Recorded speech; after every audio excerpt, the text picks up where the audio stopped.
آج جیسے آپ لوگوں نے سب کو پتہ چل گیا ہوگا تھا، اسلام آباد ہائی کورٹ نے جو ہماری پروہیبٹڈ فنڈ کی وہ جو ایف آئی اے نے نوٹسز دیے ہیں، ہماری کیس کو انہوں نے لارجر بینچ پہ پوسٹپون کر دیا ہے. لارجر بینچ بنے گا اسلام آباد ہائی کورٹ کا اور پھر وہ سنیں گے case.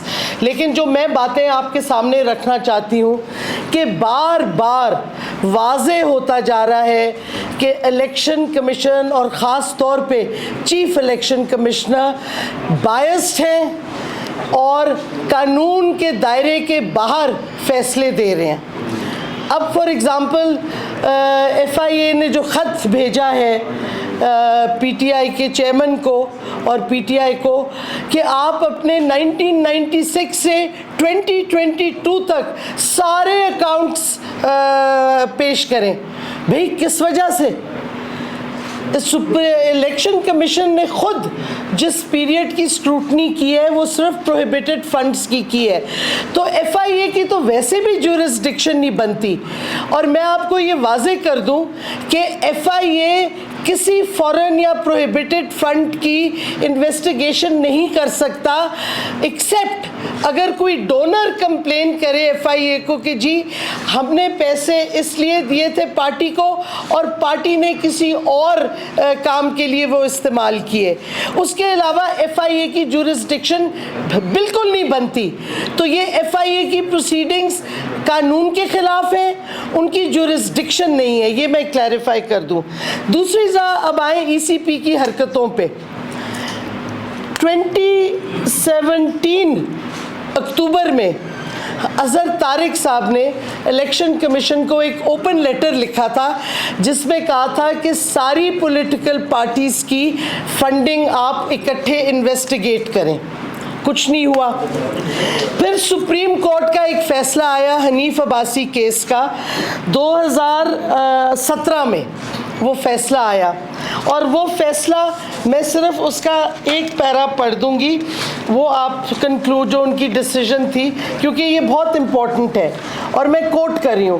It is the duty of the E C P to scrutinize accounts of political parties on the touchstone of article 6(3) of the P P O read in light with article 107.3 of the PPO read in the light of article 17(3) of the constitution.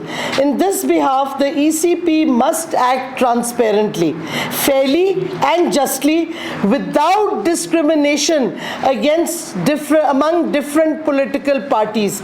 یہ operative word ہے. Must act transparently, fairly and justly without discrimination among different political parties seeking election symbols to contest the elections to the constitutional legislatures of Pakistan. For undertaking such scrutiny, it shall be reasonable for the ECP to examine the accounts of a political party within 5 years of the objected accounts of that party having been published in the official gazette. یہ supreme court کی 2017 دسمبر کا فیصلہ ہے. اس کے بعد عامر کیانی صاحب نے P T I کے بہاف پہ ایک اپلیکیشن سبمٹ کی تھی ای سی پی کو کہ کیا کہتے آپ ساری پارٹیز کی فنڈز اکٹھے دیکھیں. وہ بھی نہیں ہوا. اب کل کیا حرکت کی اس سلسلے میں ای سی پی نے؟ ہماری پٹیشن پہ ہیئرنگ تھی، انہوں نے آن دیئر اون پوسٹپون کر دی 1 مہینہ ستمبر کے اس پہ اور کہا کہ پی ٹی آئی والے نان اٹینڈنس پہ تھے. ہمارے بندے جب گئے انہوں نے کہا آپ نے ہمیں نوٹس نہیں بھیجا. ای سی پی نے کہا ارے جی آپ ویب سائٹ پہ ہمارے لگا ہوا تھا آپ کا کیس، آپ نے ویب سائٹ پہ دیکھنا تھا. میں آپ کو بتا دوں ہم نے ویب سائٹ کی تصویر لی، ہمارا کیس نہیں ادھر تھا فار ہیئرنگ، کوئی کیس مینشن نہیں ہے. سراسر جھوٹ. اس پہ اب ای سی پی اتر آئی ہے. جب اور کچھ نہیں مل رہا تو جھوٹ بول رہے ہیں.